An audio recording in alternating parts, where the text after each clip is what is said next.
Hello everyone. You are welcome to one sort of your microprocessor, and today I am going to just explain means one sort of your unit number fifth, and that is known as peripheral interfacing. तो I am really happy today कि finally ये आपका मतलब fifth unit है जो कि आज के इस मीन्स वन शॉट में हम कवर कर देंगे। तो सबसे पहले मैं आपको बता दूं कि देखिए ओबियसली स्टार्ट हम किए थे मतलब पावर इलेक्ट्रॉनिक्स जो भी है मतलब सब्जेक्ट जितने भी हैं मैं आपको बता दे रहा हूँ। पावर इलेक्ट्रॉनिक्स में केवल 2 यूनिट बचा हुआ है एंड ये भी बहुत ही जल्दी मैं कवर कर दूंगा।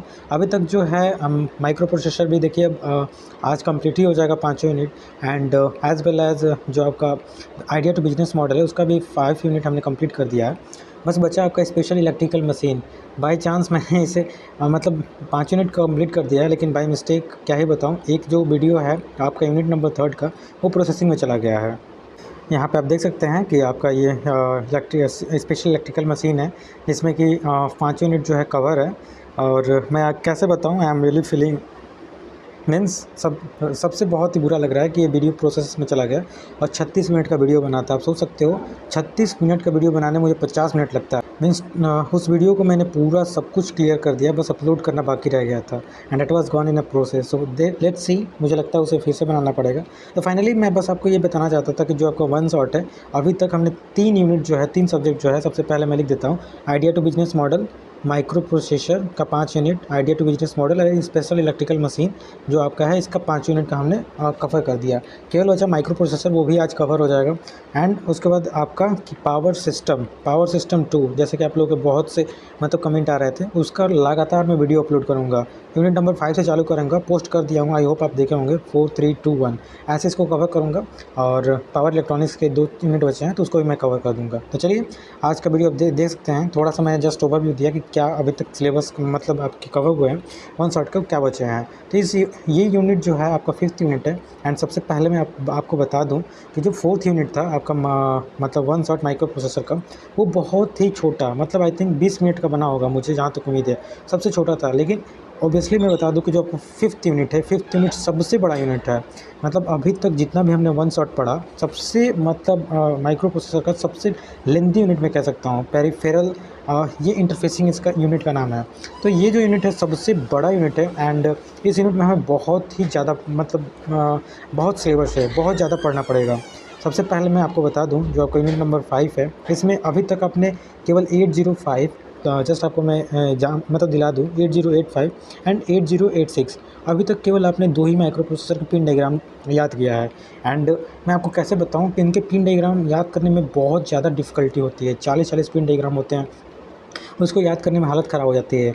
लेकिन आई am not demotivating, I am just telling you कि ये जो यूनिट नंबर फिफ्थ है इसमें 4 पिन डायग्राम है। बिलीव मी, 4 पिन डायग्राम, 4 में अगर 40 से मल्टीप्लाई करो तो 160 पिन डायग्राम आपको याद करने पड़ेंगे। तो वन ऑफ द लेंदी। सबसे पहले मैं आपको दिखा देता हूँ कितने पिन डायग्राम है और कितने आर्किटेक्चर डायग्राम है। देख सकते हैं आर्किटेक्चर डायग्राम ऑफ 8273 एंड उसके बाद ये पिन डायग्राम 8273 का पिन डायग्राम हो गया।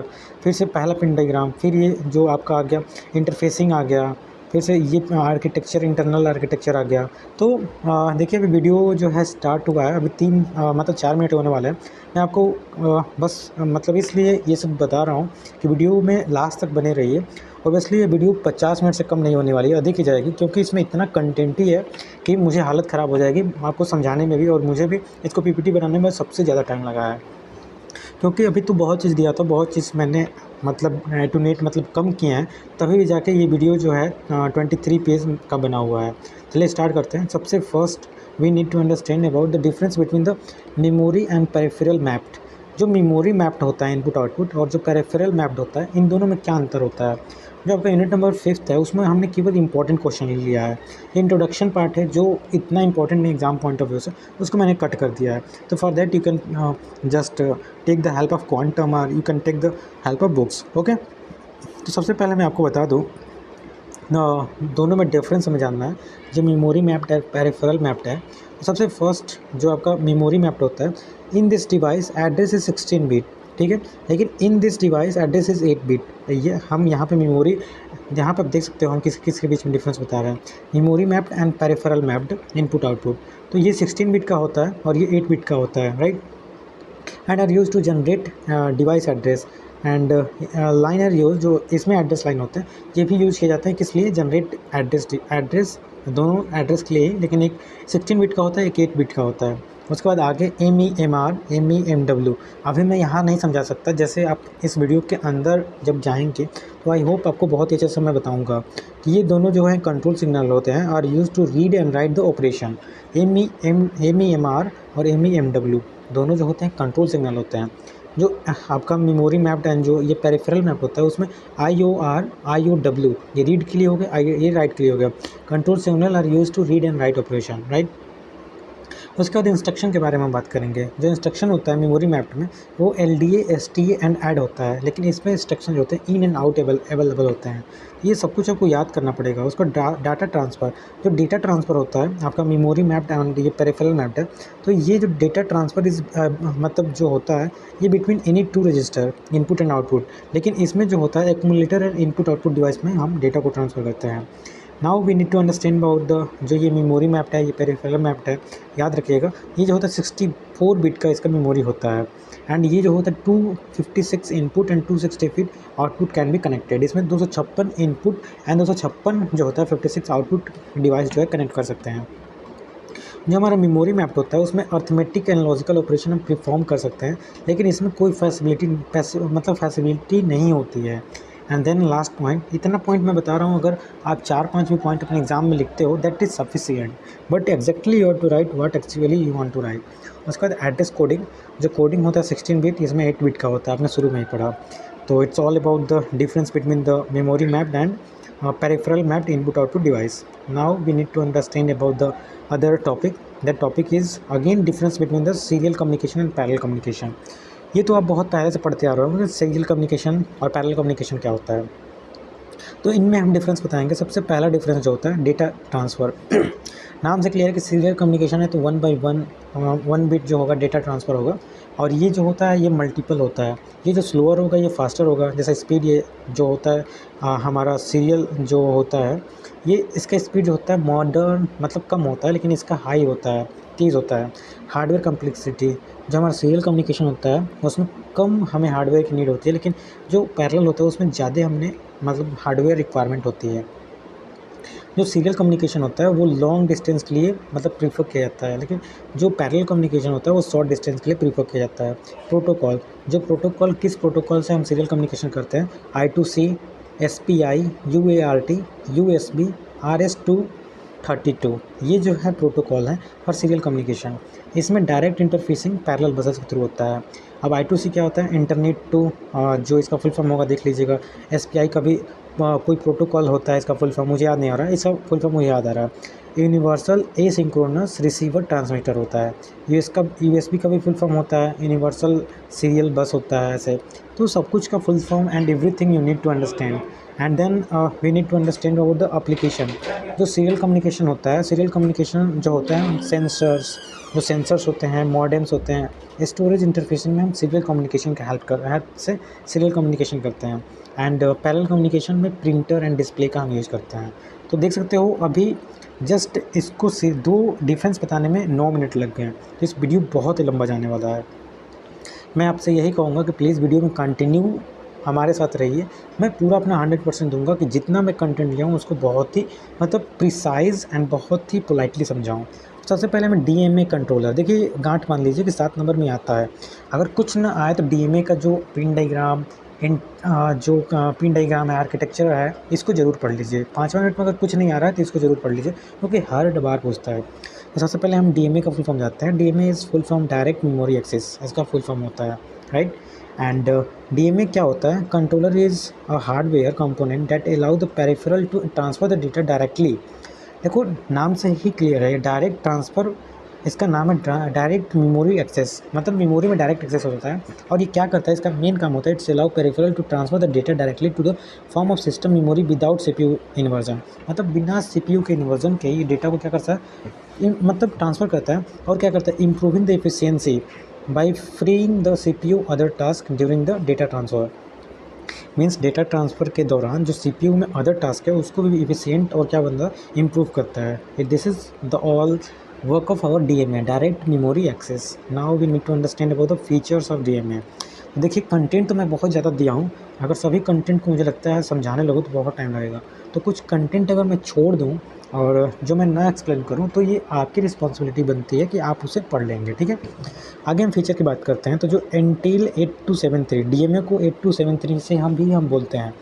जो Intel 8273 direct memory access controller है, enable the transfer between the memory and the input output with reduce करता है load on the system main process by providing the memory with control signal and memory address information during DMA transfer। तो ये इसका main काम होता है कि जो इनपुट आउटपुट और मेमोरी के बीच में जो मतलब लोड होता है उसको रिड्यूस करता है, और जो मेन प्रोसेस होता है उसको क्या करता है, कंट्रोल सिग्नल देके और डीएमए का जो इन्फॉर्मेशन एड्रेस इन्फॉर्मेशन है जो भी है उसको फास्टर बनाता है। Now we need to understand about the 8237 is a 4 channel device that can be expanded to include a number of DMA input। तो एक 4 channel डिवाइस है, याद रखिएगा जो DMA है वो 4 channel डिवाइस है। 8273 capable of DMA transfer of the 1.6 megabit पर सेकेंड। ये भी याद करना है कि जो इसका स्पीड होता है 1.6 मेगाबिट पर सेकेंड की स्पीड से हमारा DMA वर्क करता है। अब आर्किटेक्चरल डायग्राम देखेंगे। देखो आर्किटेक्चरल डायग्राम कम से कम 6, 7, 8, 9, 10 बार तो बनाना ही पड़ेगा, तब जाके कहीं आपको याद आएगा। तो इसमें ये जो हमारा सबसे पहले टाइमिंग एंड कंट्रोल होता है, फिर से टेम्परेचर वर्ड काउंटर होता है, टेम्परेचर जो एड्रेस रजिस्टर होता है, बेस रजिस्टर होता है, बेस रजिस्टर काउंटर होता है, ये करेंट एड्रेस होता है। तो ये जो है जो इसका पिन डायग्राम आप पढ़ते हैं, पिन डायग्राम पढ़ने के बाद हम आर्किटेक्चर डायग्राम पढ़ते हैं ताकि थोड़ा अच्छा समझ में आया। तो पहले हमें आई थिंक पिन डायग्राम पढ़ना चाहिए, लेकिन जब पीपीटी में हमने आर्किटेक्चर ले लिया तो चलिए आर्किटेक्चर ही हम समझा देते हैं। तो इसका मतलब क्या होता है, EOP मतलब एंड ऑफ प्रोसेस होता है, रीसेट आप जानते होंगे, रेडी जानते होंगे, क्लॉक जानते ही हैं। तो सब so many things you know if you don't know the some other point which is given in the PPT. तो ये क्या करता है, सबसे पहले जो भी हम यहाँ पे इन्फॉर्मेशन देते हैं, पिन डायग्राम ये है, मतलब इसके लिए पिन डेडिकेटेड होते हैं कि ESP के लिए पिन है जो कि डिक्रीमेंटर इंक्रीमेंटर से कनेक्टेड होता है, buffer output buffer input buffer, एक कमांड कंट्रोल हो गया। तो ये मतलब सब कुछ जो है इसका अगर वर्किंग आपको समझाया जाए तो वर्किंग कम से कम 50 मिनट ले लेगा। बिलीव में अगर आप यूट्यूब पे जाकर देखना इसका वर्किंग तो कम से कम 30 से 40 मिनट ले लेगा। तो सोचो वो 30 से 40 मिनट में मुझे तो पूरा ये मतलब वन शॉट को ही कवर करना है। तो बस आई am just giving the one shot and again in every video it's my मतलब मेरा मेन मोटिव होता है कि मैं आपको समझाता हूँ कि वन शॉट मीन्स आप ये मत समझ लेना कि मुझे समझाने नहीं आ रहा है, मुझे बहुत अच्छे समझाने आता है। क्योंकि आप जाके देख सकते हो मशीन 2 या मशीन पावर सिस्टम या जो भी लेक्चर्स वीडियो है उसमें जाकर देखना, बहुत अच्छे से मैं एक्सप्लेन करता हूँ if I am taking the lecture video.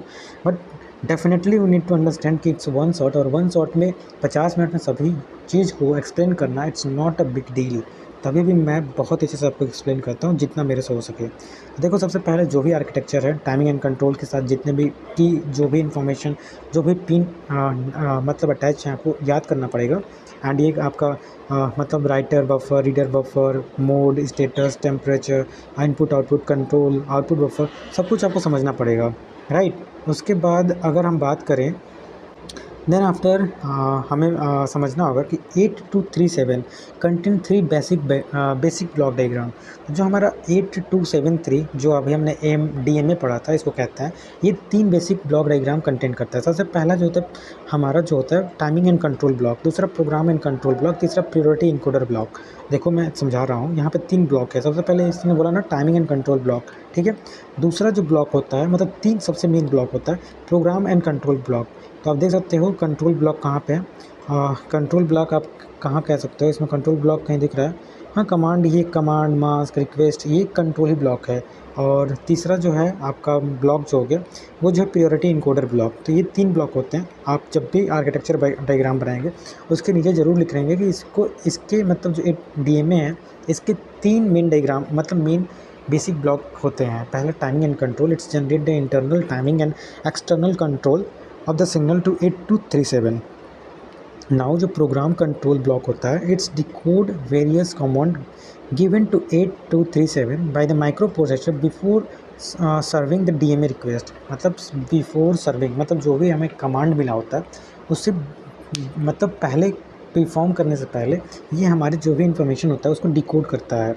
Okay, and it's also decode the modern control words which select the DMA during the serving. उसके बाद जो थर्ड हमारा ब्लॉक होता है, वो थर्ड ब्लॉक जो होता है वो प्रियोरिटी इनकोडर ब्लॉक होता है। It's resolve the priority between DMA and channel request. हाँ, ये जो होता है ये प्रियोरिटी सेट करता है, जो हमारा थर्ड ब्लॉक डायग्राम होता है कि क्या हमें डीएमए और जो चैनल रिक्वेस्टिंग सर्विस है उसके बीच में क्या प्रियोरिटी देना है। उसके बाद हम बात करेंगे जो इंटरनल रजिस्टर है 8237, ये जो होता है 344 bit internal memory in the form of register. मतलब ये जो होता है इंटरनल रजिस्टर, वो जो होता है आपको याद करना होगा 344 बिट का होता है।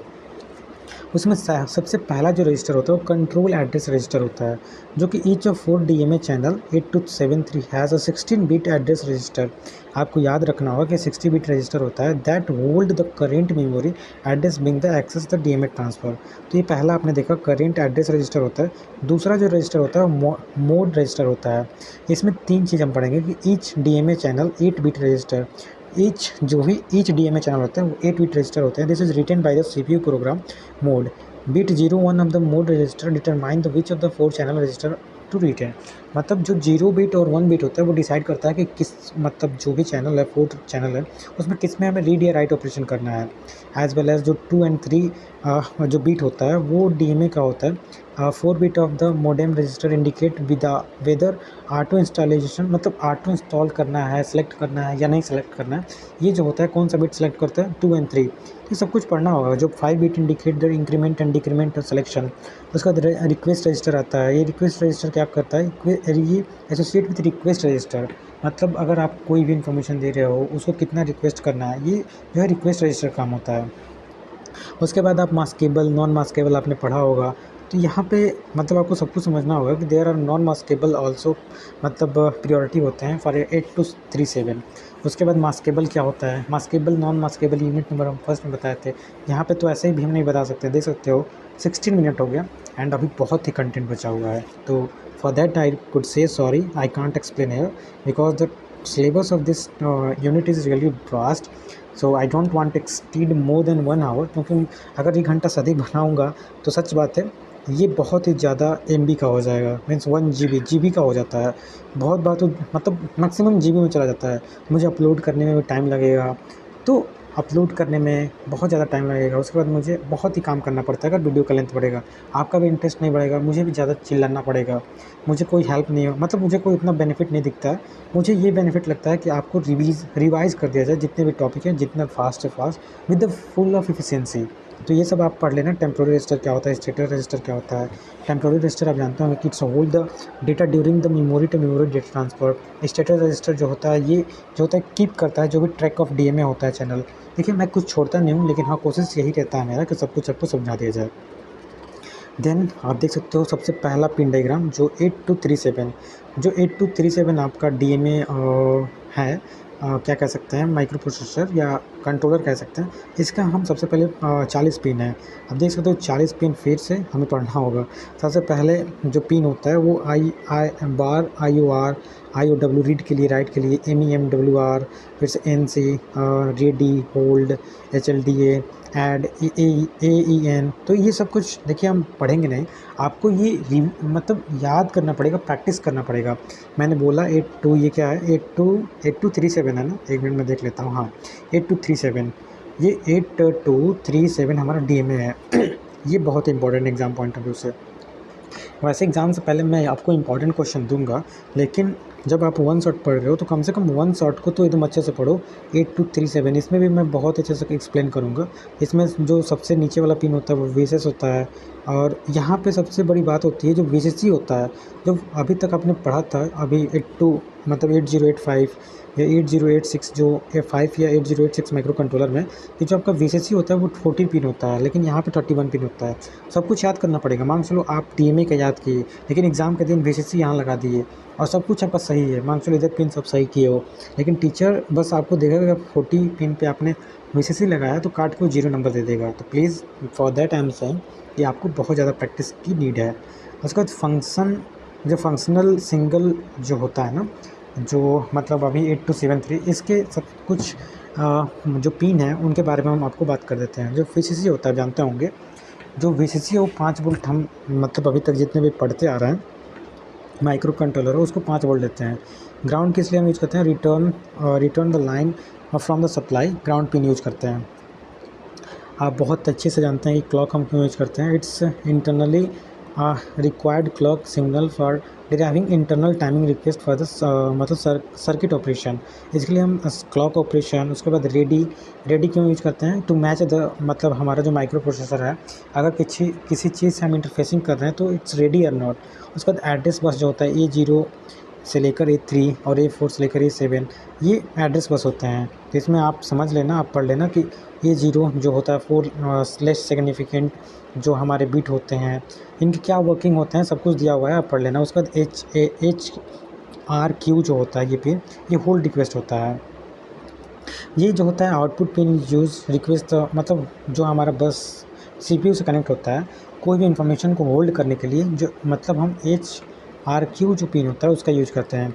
MEMR देखो ये जो होता है इसके ऊपर बार लगा होता है, it's active low output is use to access the data from the select memory location. ये एक ऐसा पिन है जो कि एक्सेस करता है data from the selected memory location, कि किस मेमोरी लोकेशन से हमारे डेटा को क्या करना है, एक्सेस करना है। ड्यूरिंग DMA रीड और a memory to transfer the data, क्या मेमोरी से डेटा को ट्रांसफ़र करना है या रीड करना है, ये MEMR। देखो यहाँ पे R मतलब रीड हो गया, मतलब या तो रीड करना है या तो डेटा को ट्रांसफ़र करना है। तो ये MEMR जो हमारा पिन होता है एक्टिव लो होता है, उसका यही काम होता है। उसके बाद MEMW ये भी एक्टिव लो होता है, इसके ऊपर बार लगा होता है। Output signal is use to write the data select from the memory location during the DMA write. तो ये राइट ऑपरेशन के लिए होता है, ये रीड ऑपरेशन के लिए होता है। MEMR रीड ऑपरेशन के लिए होता है और ये जो होता है राइट ऑपरेशन के लिए। UP जो होता है end of process. This is an active low, ये भी एक्टिव लो होता है, UP पे बार लगा होता है। Input output in which is indicate the completion of DMA operation. तो जो हमारा DMA ऑपरेशन होता है ये कंप्लीट अगर होगा तभी ये पिन हम यूज करते हैं, मतलब हमारा प्रोसेस जो बिल्कुल कंप्लीट हो जाएगा तब हम जाके EOP का यूज़ करते हैं, EOP पिन का। एनीवे 22 मिनट हो गया, आई जस्ट टेक वाटर। आप भी पानी पी सकते हो, it's really important now a day to take water and be hydrate our self, right. So well now we have to understand about the interfacing between the 8086 जो micro controller है उसको DMA controller से हमें कैसे interface करना है। तो ये हमारा माइक्रो कंट्रोलर हो गया और ये जो 8086 जो है ये DMA कंट्रोलर है। तो इसको जब इंटरफेस करना है तो इसमें भी 3 बसेस हो गई, control bus, data bus and address bus. आप जानते होंगे कि जो कंट्रोल बस एड्रेस बस होता है वो यूनि डायरेक्शनल होता है, लेकिन जो डेटा बस होता है वो बाई डायरेक्शनल होता है। क्यों बाई डायरेक्शनल होता है, क्योंकि डेटा को मतलब सेंड भी करना होता है, ट्रांसफ़र भी करना होता है। तो ये जो होता है रैम से कनेक्ट होता है, ये चिप सेलेक्टेड लॉजिक हो गया, ये पेरिफेरल हो गया, ये DMA कंट्रोलर हो गया। ये जैसे जैसे कनेक्ट है ना आपको ये याद ही करना होगा, इसमें कोई ऐसा ट्रिक नहीं है कि मैं आपको समझा सकूं। तो ये हमारा इंटरफेसिंग बिटवीन 8086 एंड DMA। अगर ऐसा आता है कि explain the interfacing between 8086 and DMA, then you have to make the this circuit and then you have to write whatever I am going to tell you. Whatever I have given the content you have to just read it and you have to write as per sequence you need to follow. तो 8083 जो 7 ये जो controller होता है work in a 2 mode, एक तो master mode में काम करता है, एक स्लेव मोड में काम करता है। इन द स्लेव मोड जो 8088 है ये जो होता है function as a input output device की तरफ काम करता है। ये स्लैब मतलब ये स्लैब मोड में इनपुट आउटपुट डिवाइस की तरफ वर्क करता है। In this mode, the system buses are controlled by the microprocessor and hence microprocessor is connected to the system bus. तो obviously ये इनपुट और आउटपुट की तरफ काम करता है।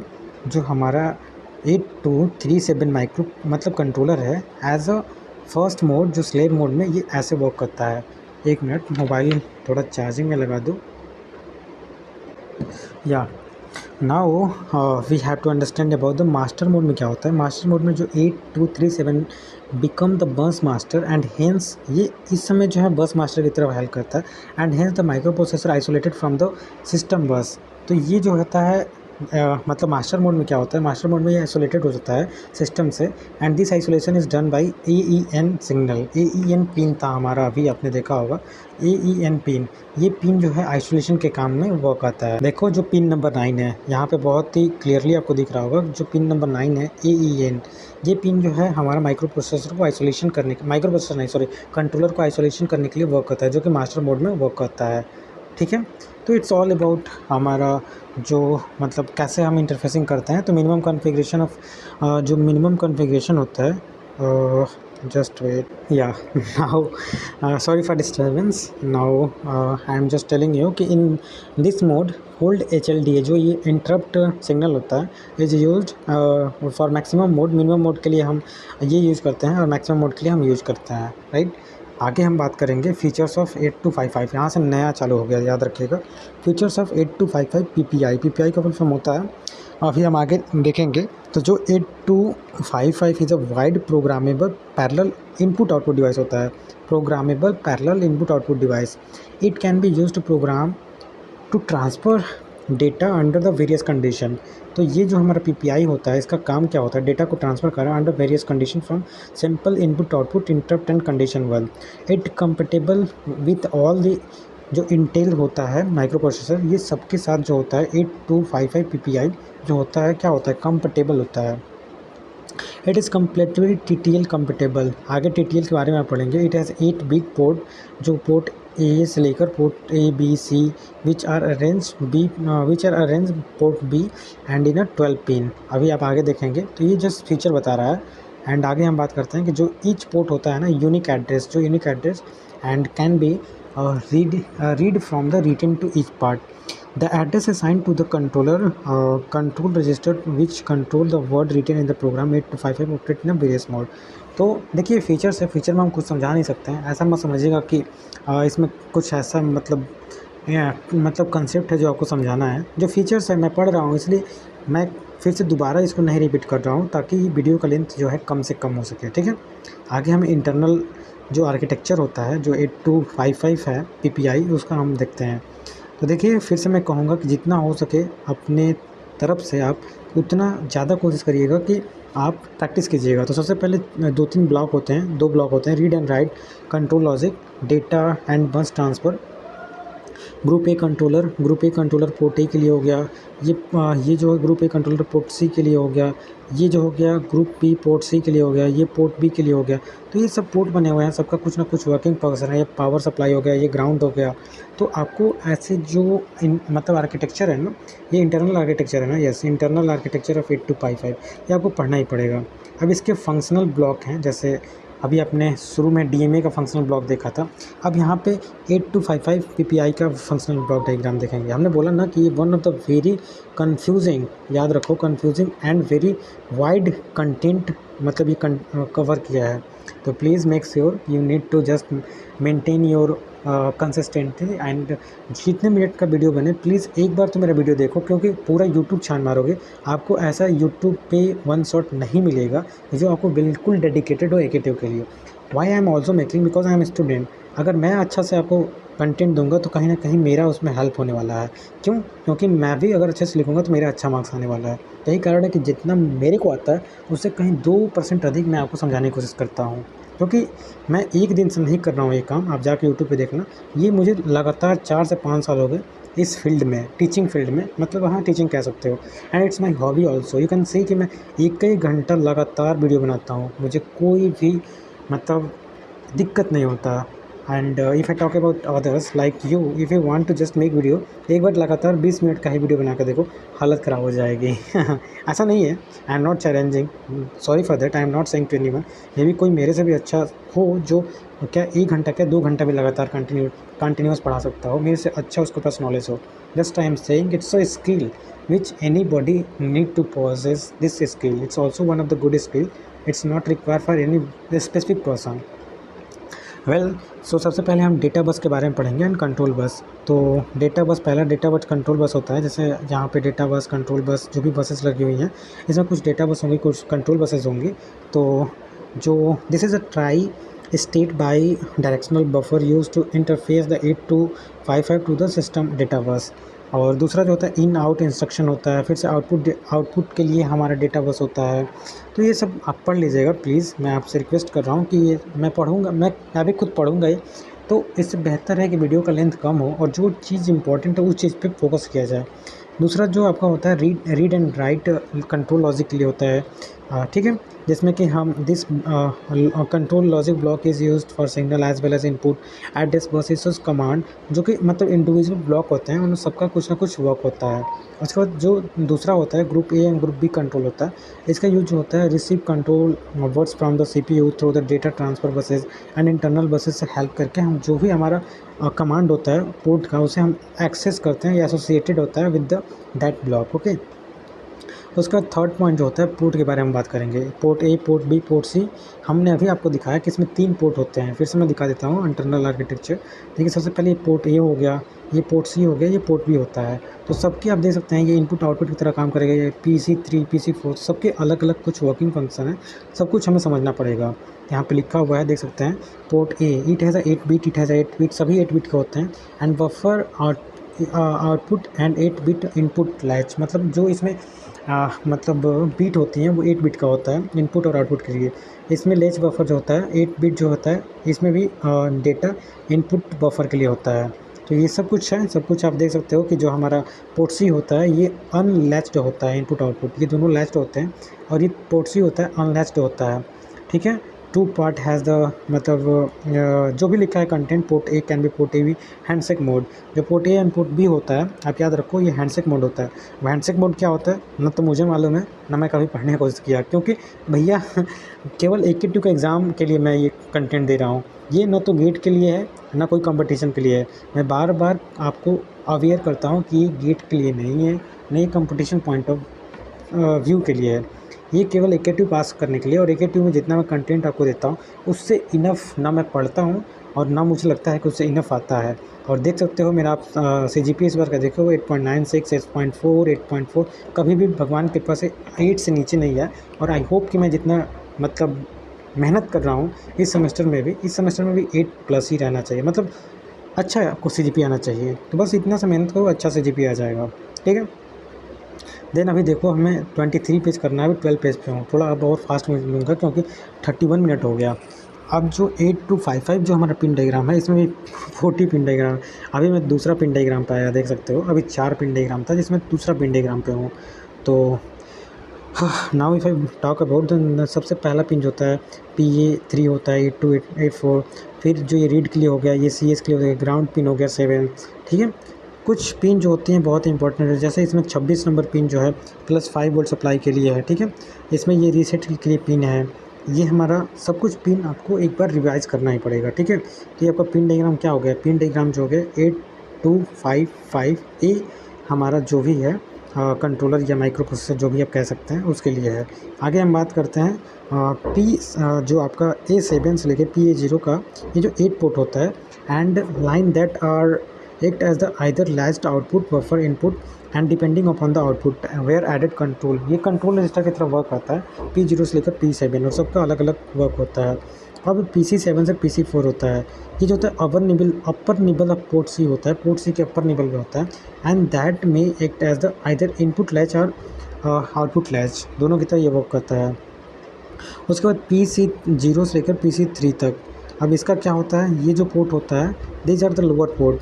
ठीक है, और ये जो पोर्ट होता है PB0 से लेकर PB7, ये जो हमारा पोर्ट होता है ये बफर्ड इनपुट आउटपुट दे भी, मतलब ये जो होता है आउटपुट और बफर्ड इनपुट की तरह यूज किया जाता है। RDA जानते होंगे, रीड ऑपरेशन के लिए हम यूज करते हैं माइक्रो प्रोसेसर से, और ये जो राइट ऑपरेशन के लिए मतलब हम वर्क मतलब यूज करते हैं। और जो CS है इट्स चिप सिलेक्शन लाइन के लिए हम वर्क मतलब यूज करते हैं। A0 से A1 जो होता है ये एड्रेस लाइन के लिए वर्क करते हैं। D7 जो होता है डेटा बस के लिए यूज किया जाता है। रीसेट आप जानते होंगे कि reset logic high, when the logic high the clear control word 8055 all the set input port by the default after reset. तो रीसेट हम करना पड़ता है, अगर कोई नया प्रोग्राम या नया इंस्ट्रक्शन में देना है तो रीसेट हम पिन के यूज़ करते हैं। तो सबसे पहले आप जब भी आपके एग्ज़ाम में आए कि गिव द ब्लॉक डायग्राम और पिन डायग्राम ऑफ योर 8255, तो सबसे पहले आप पिन बनाओ। ये जो हम 10 पॉइंट दे रहे हैं 10 पॉइंट के बारे में थोड़ा थोड़ा लिख दो आराम से। अगर 7 नंबर का क्वेश्चन है ना तो 4 नंबर तो मिल ही जाएगा, 5 नंबर। ठीक है, उसके बाद जो हमारा 82PPI है, ये इसके डिफरेंट मोड होते हैं, 4 मोड में काम करता है। सबसे पहला mode basic input output mode. इसमें जो ये पिन डायग्राम होते हैं पोर्ट ए, ये जो होता है बेसिक मतलब इनपुट आउटपुट की तरह वर्क करता है। इसमें सब कुछ लिखा हुआ है, I don't want to read. मतलब ये जो पोर्ट होते हैं ये इनपुट आउटपुट जो कि डेटा रीड एंड रीड के लिए हमारा सपोर्ट करते हैं, hand shaking without hand shaking.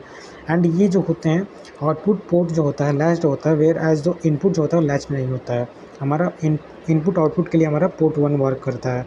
जो हमारा मोड 1 होता है वो स्ट्रोब और इनपुट आउटपुट के लिए वर्क करता है। In this mode input output data transfer is affected by the strobe handshaking signal. तो हैंड शेकिंग सिग्नल से अफेक्ट होता है। एंड 8 बिट जो होता है program from the input output, 4 bit is use for handshaking. 8 bit का होता है जिसमें 4 बिट जो होता है हैंड शेकिंग के लिए यूज किया जाता है। इसके बाद जो हमारा थर्ड मोड होता है मतलब सेकंड मोड, ये जो होता है strobe bidirectional bus input output के लिए वर्क करते हैं। In this mode both input and output are latched. अभी आपने देखा कि इनपुट लैच था, जो मोड 1 था, इसमें दोनों लैच्ड होते हैं। उसके बाद जो हमारा बिट सेट रीसेट हमारा जो होता है BSR बोलते हैं, बिट सेट रीसेट मोड होता है। In this mode if any of the 8 bit port can be select reset by sending an outer instruction by the control register. When the port C used for control status operation, this feature can be set directly. मतलब जब भी port C जो होता है वो control status operation की तरह अगर हमें यूज करना है तो उसे रीसेट इंडिविजुअल की तरह हमें क्या करना पड़ेगा, यहाँ पे लिखा है कि this feature can be use और रीसेट करना पड़ेगा bit if where output port जो भी हमारा डेटा उठा होता है उसको रीसेट करके हमें वर्क करना पड़ेगा। इसका नाम है एक बीट जो होता है रीसेट सेट के लिए हम वर्ड यूज करते हैं। Now then again next topic is about the start, मतलब स्टार्ट हो गया 8253 and 8254 प्रोग्रामेबल टाइमर कंट्रोलर। तो delay routine can not be given in the delay precisely. जो डिले रूटीन है वो बहुत ही प्रिसाइजली नहीं दिया जाता है, लेकिन जो 8253 facilitated generation of accurate time delay, जो 8253 जो हमारा फैसिलिटेट होता है टाइमर या काउंटर आप कह सकते हैं, ये जो होता है ये डिले एक्यूरेट टाइम डिले से हमारा फैसिलिटेट होता है। When 8253 is used timing delay generation peripheral, the microprocessor become free from the time task related to counting, मतलब काउंटिंग से फ्री हो जाता है and execute the program in memory. This minimize the software overhead on the program processor. तो 82 जो हमने देखा 8253 है timing delay generation operation peripheral है, ये क्या करता है minimize the software overhead micro processor. जो 8254 होता है अपग्रेड वर्जन जो होता है 8253 का होता है। These are pin compatible feature to device almost identical होता है। और इसका जो वर्किंग होता है ये क्या करता है, सबसे पहले 8254 can operate the higher frequency than the, मतलब ये जो होता है 8253 से 8254 जो होता है हायर फ्रीक्वेंसी जनरेट करता है। And 8254 include the status read back command that can latch the count and status of the counter. तो सब कुछ लिखा हुआ है, बोलते बोलते मेरा आप समझ सकते हो 37 मिनट हो गया। अब मुझे बोलने का बिल्कुल मन नहीं कर रहा, लेकिन anyway I am just start कर दिया हूँ तो इसे ख़त्म ही कर देता हूँ। अब आगे आप देख सकते हो जो चीज़ नहीं इंपॉर्टेंट है, हम मतलब कंटेंट दिया हुआ है आप पढ़ सकते हो। आर्किटेक्चर एंड सिग्नल डिस्क्रिप्शन, तो आर्किटेक्चर के बारे में कुछ दिया हुआ है कि 3 काउंटर इसमें होते हैं। The 3 counter are control by programming. कहाँ हम आ गए, 1 मिनट, जस्ट हाँ जी, तो यहीं पे थे कि जो हमारा 3 counter are control by the programming of the 3 internal command of the registers हमारे होते हैं। एंड एज वेल एज इसमें 8 bit bidirectional data interfacing internal circuit to 8253 से माइक्रो प्रोसेसर सिस्टम जो होता है इंटरफेस होता है। एज वेल एज जो data transmitted receive by the buffer upon the input and outputs in section are out section, and in section is used to read the data, out section is used to write the data to peripheral. Okay, then after we need to just understand about the 3 counter available जो होता है, अभी हमने शुरू में बताया independent of each other, तीनों जो होते हैं इंडिपेंडेंट होते हैं एक दूसरे से। एंड स्पेशली 8253 जो काउंटर होता है they are also call be मतलब readed without disturbing the clock. मतलब ये जो होता है क्लॉक को बिना डिस्टर्ब किए जिसका इसका फंक्शनिंग होता है 8253 काउंटर वो परफॉर्म करता है। ना इसके ब्लॉक डायग्राम हो गया जो 8253 हो गया हमारा 8253 जो PPI क्या है 8253, 1 मिनट, जो हमारा 8253 टाइमर काउंटर है उसका ये ब्लॉक डायग्राम दिया हुआ है। इसमें अच्छे आप सबसे पहले बॉक्स बनाइए। पहला बॉक्स डेटा बस के बारे में बताएगा।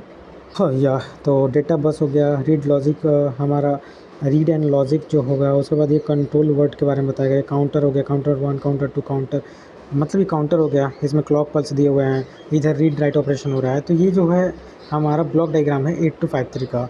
उसके बाद पिन कॉन्फ़िगरेशन, अब फिर से तीसरा पिन डायग्राम पढ़ने वाला है। वीसीसी एंड ग्राउंड आप जानते होंगे, वीसीसी 5 वोल्ट होता है, ग्राउंड जो होता है आप जानते ही होंगे, ठीक है।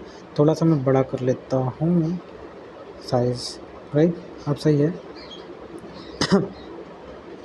या सो नाउ D0 जो हमारा D7 से 07 है, ये बाई डायरेक्शनल डेटा पिन होता है। रीड के लिए ऑपरेशन, ये राइट के लिए ऑपरेशन, ये चिप सिलेक्शन के लिए हमारा होता है, ठीक है। तो ये हमारा 8253 जो होता है ये 24 पिन होता है। इसमें पहला जो लास्ट 12 पिन होता है वो जो होता है ग्राउंड के लिए होता है, जो हमारा 24 पिन होता है वीसीसी होता है। ये क्लॉक हो गया, ये आउटपुट हो गया, ये गेट हो गया, ये क्लॉक हो गया, गेट हो गया, आउट हो गया, ये डेटा बस के लिए हो गया, ये क्लॉक 0, क्लॉक आउटपुट। तो ये आपको बनाना पड़ेगा और ये भी बहुत ही इंपॉर्टेंट है, आपके एग्ज़ाम में ज़रूर आता है। उसके बाद ये भी इसमें लिखा हुआ है कि जो क्लॉक 1 है, क्लॉक 2 है, क्लॉक 3, सबकी कुछ ना कुछ वर्किंग अलग है। प्रीफॉर्म क्लॉक इनपुट का 0 काउंटर, ये फर्स्ट काउंटर के लिए वर्क करेगा। ये जो है सेकंड काउंटर के लिए वर्क करेगा, जिसका 2 मेगाहर्ट्ज़ तक फ्रीक्वेंसी होगा। गेट 0, गेट 1, गेट 2, जैसे यहाँ पे देखो भैया सब कुछ लिखा हुआ है, गेट 1, गेट 2 सब कुछ यहाँ पे। जैसे यहाँ पे क्लॉक 1, क्लॉक 2 दिया हुआ है ना, जैसे क्लॉक 0, तो सबका फंक्शनिंग एंड वर्किंग जो होता है अलग अलग होता है। जो हमारा गेट 0 होता है, it input pin that control the function of counter 0। ये हमारा काउंटर 1 का फंक्शन को कंट्रोल करता है। ये काउंटर 2 जो है, काउंटर 2 का मतलब गेट 2 जो है काउंटर 2 के फंक्शन को क्या करता है, कंट्रोल करता है। नाउ आउटपुट 0, आउटपुट 1, आउटपुट 2, ये जो होता है आउटपुट पिन ऑन विच जो हमारा काउंटर जो होता है 0 सेंड, यहाँ पे काउंटर 1 सेंड करता है, यहाँ पे काउंटर 2 सेंड करता है। तो it's all about the pin diagram of हमारा क्या है, pin diagram of 8253 timer and counter. उसके बाद वेरियस मोड होता है। देखिए जो हमारा 8253, ये 2-3 बार एग्जाम में पूछा है कि वेरियस ऑपरेशन मोड बताइए। जो हमारा 8253 जो है ना टाइमर काउंटर, तो इसके 6 ऑपरेशन होता है। मैं बस आपको समझा दे रहा हूँ, आप एक बार पीपीटी जब उठा के देखेंगे तो आपको सब कुछ समझ में आ जाएगा कि जो आपका 8253 जो होता है वो 6 डिफरेंट मोड में ऑपरेशन में काम करता है। Mode 0, mode 1, mode 2, mode 3, mode 4, mode 5। पहला जो मोड होता है वो इंटरप्शन और टर्मिनल काउंटर की मतलब मोड में वर्क करता है। दूसरा मोड जो होता है प्रोग्रामेबल 1 शॉट के लिए। तीसरा जो है रीड जनरेटर, चौथा जो है स्क्वायर वेव जनरेटर, चौथा जो है सॉफ्टवेयर ट्रिगरिंग स्क्रॉब, और चौथा जो है हार्डवेयर ट्रिगरिंग जो हमारा स्टॉप के लिए यूज होता है। तो सबको डिटेल में हमने दिया है कि जो हमारा देख सकते हैं। मैं एक समझ जा दे रहा हूँ। मोड 0 जो होता है इंटरप्ट और terminal control, it is mode of the initially output जो होता है लो होता है। Once counted is loaded the register counter decremented every cycle by the counter reached output to high. तो यहाँ देख सकते हैं कि ये हमारा राइट फंक्शन है, क्लॉक दिए हुए हैं, ये क्लॉक इंटरप्ट हुआ, ठीक है, ये हमारा राइट ऑपरेशन हो गया, गेट हो गया, ये आउटपुट हो गया। देख सकते हैं आउटपुट में घट रहा है, ये लिख रहा है डिक्रीमेंट बाय 0 होता है, डिक्रीमेंट करते करते 0 चला जाएगा। This can be use as interrupt remain until the new counter जो होता है command were loaded. New command जब तक लोड नहीं होता है, ये हमारा जो इंटरप्ट काउंटर जो भी इंटरप्ट टर्मिनल मोड है ये वर्क करता है। उसका दूसरा जो मोड होता है वो हमारा हार्डवेयर ट्रिगरल मोड होता है, ठीक है। आप इसको पढ़ लीजिएगा, जैसे फिगर दिया हुआ है बना लीजिएगा। दूसरा जो मोड होता है वो रेट जनरेटर होता है। तीसरा जो होता है स्क्वायर वेव जनरेटर होता है। पांचवा जो मोड होता है आपका कहाँ गया, जो पांचवा जो मोड होता है मतलब मोड 4 जो होता है वो स्क्वायर वेव स्क्वायर जो ट्रिगर स्ट्रोप्स होता है।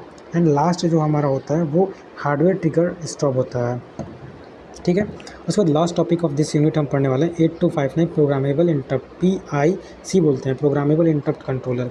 इसके कुछ फीचर हम पढ़ लेते हैं। जो PIC होता है 829A पैक्ड 12 जो पिन होता है डुअल इन पैकेज होता है। और ये मॉस टेक्नोलॉजी पे क्या होता है, ये बना है and require only 5 volt of power supply. Basis you know कि everything is require only 5 volt of power supply. So now it provide the facility of 8 vector priority interrupt providing on the single chip, ठीक है। तो आगे हम देख लेते हैं कि जो हमारा 829A जो होता है सबरल मोड में काम करता है और इसमें प्रियोरिटी PIC इसका नाम प्रियोरिटी इंटरप्ट, इसका नाम ही है प्रियोरिटी इंटरप्ट जो कंट्रोलर होता है। It accept the interrupt requesting it input output device and it remind priority issues interrupt to the micro processor, ठीक है। इसमें भी जो हमारा पिन डायग्राम है उसमें रीड आएगा, राइट आएगा, डेटा के लिए आएगा, ये बसेस हैं। फिर से INT जो होगा इंटरप्ट होगा, ये हमारा IO IR0 से लेकर IS7 जो है इंटरप्ट रिक्वेस्ट है, सब कुछ दिया हुआ है डिटेल, आप पढ़ सकते हैं PPT, बहुत ही जैसा आपको समझ में आएगा। उसके बाद INTA जो है एक्नॉलेजमेंट इंटरप्ट है, CAS0 जो होता है कैस्केड लाइन है 0 से लेकर 2 तक। उसके बाद SP जो है यहाँ पे देख सकते हो SPEN स्लैब प्रोग्राम, SP का स्लैब प्रोग्राम, EN का इनेबल बफर जो फुल फॉर्म हो जाएगा। This is the dual function जो होता है स्लैब प्रोग्राम एंड EN जो होता है enable program, it can be used for and output control of the buffer, मतलब आउटपुट के जो भी मतलब बफर्स होते हैं ट्रांसमीटर, उसको क्या करता है कंट्रोल करता है। एंड देन आप देख सकते हैं ये 28 पिन होता है, ग्राउंड होता है, CAS होता है 0, CAS01। तो आपने देखा कि जो CAS होता है यहाँ पे आपने देखा कि कैस्केड लाइन होता है 0 और 1 2, सब कुछ यहाँ पे दिया हुआ है। इसके जब डिटेल पढ़ेंगे तो आपको समझ में आ जाएगा। ये डेटा पिन हो गया 7 तक, रीड राइट ऑपरेशन, फिर से CS मीन्स का आपका कैच स्टेटस हो गया, फिर से ये इंटरप्ट हो गया एंड देन A0 VCC। तो ये हमारा लास्ट पिन डायग्राम था। उसके बाद आर्किटेक्चर डायग्राम देखते हैं। जो आर्किटेक्चर डायग्राम होता है इंटरप्ट IRP जो होता है, ये जो होता है ये हमारा आर्किटेक्चर डायग्राम जब हम बनाते हैं तो उसमें आता है। और ये क्या होता है, IRR store all the interrupt request in order to serve them one by one to priority basis. तो जो इंटरप्ट रिक्वेस्ट रजिस्टर होता है, इसमें सभी जो भी मतलब डेटा होते हैं उसको स्टोर करता है और इसको अलाउ करता है to execute when the priority basis is about to just have a information. उसके बाद ISR होता है, इंटरप्ट सब रूटीन बोल सकते हैं, या in service register it's store all the interrupt request those begin serve. ISR जो इंटरप्ट सब रूटीन या इंटरप्ट इन सर्विस जो रजिस्टर दिया हुआ है, it track of all the request being serve. उसके प्योरिटी रिसॉल्वर होता है। Priority resolver it's a unit priority जो होता है इंटरप्ट का जो अपियरिंग होता है उसको साइमल्टेनियसली क्या करता है, रिसॉल्व करता है। इंटरप्ट जो मास्क रजिस्टर होता है, फिर से इंटरप्ट कंट्रोलर लॉजिक होता है। आप देख सकते हो 46 मिनट का वीडियो हो गया, अभी अगर 5 मिनट और बनाता हूँ तो 50 प्लस हो जाएगा। एंड ओके, आगे हम चलते हैं। डेटा बस बफर हो गया। बहुत सी चीज़ हम नहीं पढ़ रहे हैं, जब जो कुछ भी यहाँ पे दिया हुआ है जो इंपॉर्टेंट नहीं है उसको मैं नहीं कंसिडर करता हूँ, ठीक है। तो ये मैं समझता हूँ कि आप लोग पढ़ लोगे, ठीक है। आगे हम बात करते हैं read and write control logic. तो this circuit accept the decode command from the CPU. The block also allow the status of the 8259A transfer on the data bus. तो रीड राइट ऑपरेशन लॉजिक बस भी हमारा use करते हैं और just blocking also the R, मतलब read write करने के लिए ऑपरेशन के लिए हम कंट्रोल बेसिक यूज करते हैं। उसके बाद cascade buffering comparator, this block store and compare the IDs all of the 8295A use in system. तो ये कंपेयर करता है। एंड लास्ट इज जो आपका आर्किटेक्चर डायग्राम है, तो ये D0 से D7 तक डेटा बस हो गया बफर, रीड राइट लॉजिक हो गया, फिर से कैस्केड बफर हो गया, ये आपका इन सर्विस सब रूटीन हो गया, प्रायोरिटी रिसॉल्वर हो गया, सब कुछ हमने दिया है। इंटरप्ट सर्विस रूटीन देखो भैया, ये आपका आर्किटेक्चर डायग्राम है, ठीक है। इसमें हमने ISR IRR दिया है, interrupt request register, ISR in service routine, priority resolver, IMR full form होता है interrupt mask register, interrupt controller logic. तो सब कुछ यहाँ पे आपके ब्लॉक डायग्राम में दिया हुआ है एज इट इज़, एंड इसके सबके फंक्शनिंग दिया हुआ है। जो हमारा डेटा बस होता है वो आप जानते होंगे यूनि डायरेक्शनल होता है या बाई डायरेक्शनल, आप जानते हैं बाई डायरेक्शनल होता है। उसके बाद रीड राइट ऑपरेशन A0, फिर से चिप सिलेक्शन हो गया, CAS0, CAS1 2, CAS का फुल फॉर्म क्या था आप बताओ, यहाँ पे लिखा हुआ था CAS का फुल फॉर्म कैस्केडिंग लाइन हो गया, ठीक है। कैस्केडिंग 0 से 2 तक यहाँ पे लिखा हुआ है, देखो कैस्केडिंग जो होगा 0 से 2 से होगा, हाँ बोला ना, जो कैस्केडिंग है 0 से लेकर 2 तक है। SP का फुल फॉर्म था अभी आपने पढ़ा, फिर से EN का इनेबल होगा, बफर जो होगा कैस्केड में क्या करेगा, कंप्लीट करेगा। ये ISR हो गया, प्रायोरिटी रिसॉल्वर हो गया, इंटरप्ट रिक्वेस्ट रजिस्टर IRR, ये इंटरप्ट जो है मास्क रजिस्टर हो गया। तो ये जो होता है ऐसे ही इसका जो है हमारा जो 8259 है, इसका क्या कह सकते हैं, ये हमारा इंटरनल डायग्राम या आर्किटेक्चर डायग्राम कह सकते हैं। या आर्किटेक्चर ऑफ 8259 PIC का फुल फॉर्म आपने क्या देखा, PIC का फुल फॉर्म देखा, पेरिफेरल था ना। PIC का फुल फॉर्म क्या था देख सकते हो, PIC यहीं चालू हुआ था, या PIC हमारे यहाँ स्टार्ट हुआ था। इसका फुल फॉर्म है प्रोग्रामेबल इंटरप्ट कंट्रोलर, PIC। तो PIC प्रोग्राम इंटरप्ट कंट्रोलर। तो इस वीडियो में हर एक चीज़ हमने बताया and lastly I would like to say thanks अगर आप यहाँ तक कंटिन्यू हैं। वीडियो का लेंथ 50 मिनट हो गया, लेकिन हाँ जो भी हमने कंटेंट आपको दिया है, जिस पे हमने फोर्स दिया है, जो हमको समझाने में ज़्यादा टाइम लगा है, जैसे बहुत से टॉपिक पे हमने बहुत ज़्यादा टाइम दिया है, तो उस टॉपिक पे आप भी ज़्यादा टाइम देकर उसको समझने की कोशिश करें पहले। अगर समझ में ना आए तो लास्ट हमारे पास एक मतलब लास्ट जो ब्रह्मास्त्र कह सकते हैं, रटना। रटना तो है ही, रट के अच्छा नंबर ला लेंगे यार। ऑब्वियसली मैं भी रटता हूँ, मैं ऐसा नहीं हूँ कि मैं जो काम करता हूँ आपको नहीं बताता हूँ, हर एक चीज़ बताता हूँ। तो finally as it up so you, हमने पूरा कोशिश किया, अभी 5 यूनिट इसका भी कंप्लीट हो गया, बस थोड़ा सा बच गया है, वो भी कंप्लीट हो जाएगा। Thank you.